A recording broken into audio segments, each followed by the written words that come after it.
everybody, my name's Tina and I'm from Falkirk, County Donegal. I run Rosettes and Pony Parties Donegal with the little Snowflake here. She's a standard Shetland pony and she's a wee dope, bless her. She's a very good girl, aren't you, Snowflake? I moved to Falkirk in 2013. I originally came here in 2010 and just fell in love with the place. It's not just the place for me, although the place is stunning itself. It's the people and it's the community that for me make Falkirk what it is. There's a community spirit here that I would never have felt before coming from Birmingham in the UK, just north of. And it was like somewhere just completely different, and just for me it was incredible. And I just knew straight away when I landed here that I just wanted to be here. So I moved here in 2013 and I worked at a local riding school. It hasn't been plain sailing in any way. About 8 weeks after I moved here, I was involved in a very nasty accident. I was very nearly killed, really. Spent a considerable amount of time under Galway Hospital, but I got very lucky. It was a horse accident, but it just was one of those things. I got very lucky. I recovered from it, and everything was going great again. And unfortunately, the riding school that I was working at last spring there got closed down.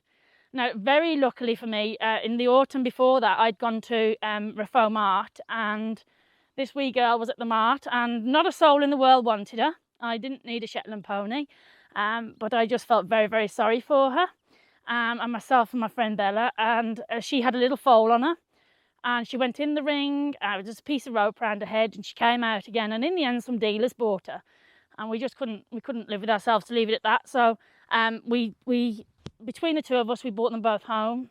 Bella had her baby, Elvis, and I had Snowflake. And we went to the riding school last spring, and she was working at the riding school with me. And she just turned out to be just a brilliant children's pony. I don't have children of my own, but she really enjoyed the job. And then unfortunately, the riding school shut down, which would be spring last year. And that left me, obviously, without a job and with mouths to feed.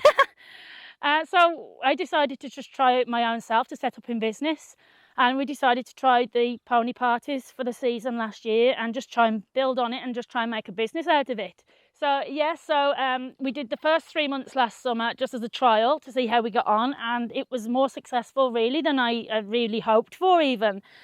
So we decided to try and make it into a full-time business, but by itself, the pony parties would have struggled. So I previously ran a rosette business in England a few years ago. So I decided to push the boat out and really try to see if we could really make it into a full-time business. And we are now Rosettes and Pony Parties Donegal. So we actually have a rosette manufacturing business on site now as well. They're all completely bespoke manufactured rosettes to your own requirements.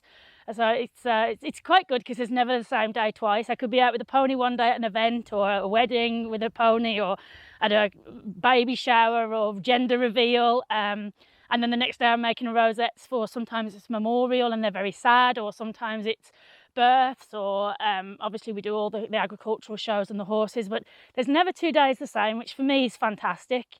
I have elderly parents that come and go. They have a holiday home here, and it just means that I can be around for them, which was one of my main things for trying to set up here, was not to be able to travel too far a distance, to be able to be there for them if they needed it. So far so good. It's all working out really well, and we just got to keep going for the future now. One of my highlights of the seasons really was last week there. We had an invitation from Raphoe Mart to take her back again. They actually didn't know their own selves that she'd come from there originally. So we went there last weekend, and this time she was the children's entertainment. So in just 2 years, she'd gone from completely unwanted, with everybody just walking past her and nobody really wanting to take her home at all, to everybody just absolutely loving her, and photographs of her and photos in the local newspapers. And for a pony that was completely unwanted 2 years ago, I think that's some achievement, and yeah, get a bit emotional really to think about it now. So 2 years on, and we like to think that we're going strong and always building up to bigger and better things. Little Snowflake here is very, very settled with us. She's very much part of the family. The children always say to me, can we keep her? And I say, I can't do that. She lives 10 foot, she sleeps 10 foot from my bedroom window, which literally is no lie, as you can see. And she has a big brother and a little sister in the field. And for me, I just love being here, and I love the area and the people. And I really do feel at home here. I could never imagine going back to the UK.